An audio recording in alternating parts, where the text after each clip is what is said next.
രണ്ടാഴ്ച മുമ്പ് Kalamassery saint Paul സ്കൂളിൻ്റെ ആനിവേഴ്സറിയുമായിട്ട് ബന്ധപ്പെട്ടൊരു ഷോ നടത്തി. ആ ഷോയ്ക്ക് വേണ്ടി കുട്ടികളെയൊക്കെ സെലക്ട് ചെയ്തു, ഓഡിഷൻ നടത്തി സെലക്ട് ചെയ്തു.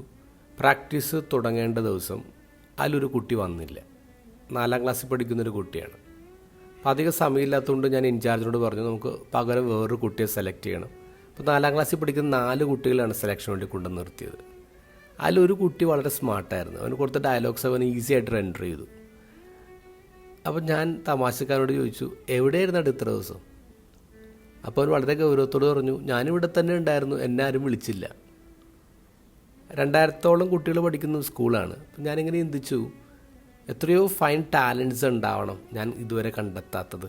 ഈ കൂട്ടത്തിൽ ഞാൻ എടുത്ത് ഇരിക്കുന്ന കുട്ടികളെക്കാളും ബ്രൈറ്റായിട്ടുള്ള എത്രയോ കുട്ടികൾ വേറെ ഉണ്ടാവും പുറത്തുനിന്ന് ഇങ്ങനെ ആലോചിക്കായിരുന്നു.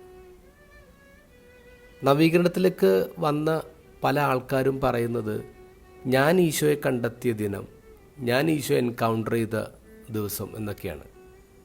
ശരിക്കും എങ്ങനെയാണ്?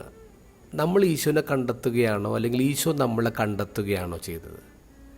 ഇന്നത്തെ ഗോസ്പൽ പറയുന്നു, ഈശോ നമ്മളെ കണ്ടെത്തിയതാണ്. ഫിലിപ്പോസിനെ ഈശോയാണ് കാണുന്നത്, എന്നിട്ടാണ് കം ആൻഡ് ഫോളോ മീ എന്ന് പറയുക. നഥാനിയനോട് പറയുന്നു, ഫിലിപ്പോസ് നിന്നെ വിളിക്കുന്നതിന് മുമ്പ് ഞാൻ നിന്നെ കണ്ടു, ഐ ഹവ് ഫൗണ്ട് യു. അപ്പോൾ ഈശോയാണ് നമ്മളെ കണ്ടെത്തുന്നത്. ഇങ്ങനെ പറയാറുണ്ട്, നമ്മുടെ ഉള്ളിൽ ഒരു ഗോഡ് സൈസ്ഡ് ഹോളുണ്ട്, അത് ഫില്ല് ചെയ്യാനാണ് ഈശോ വിളിക്കുന്നതെന്ന്. ശരിക്കും അങ്ങനെയല്ല.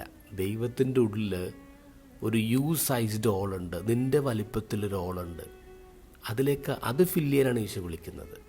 അപ്പം നമ്മളിങ്ങനെ ചിന്തിക്കണം, നിൻ്റെ ഉള്ളിൽ ദൈവത്തിൻ്റെ സൈസുള്ള ഹോളല്ല, ദൈവത്തിൻ്റെ ഉള്ളിൽ നിൻ്റെ സൈസുള്ളൊരു ഹോളുണ്ട്, അത് നിനക്കേ ഫില്ല് ചെയ്യാൻ പറ്റൂ. And God needs you.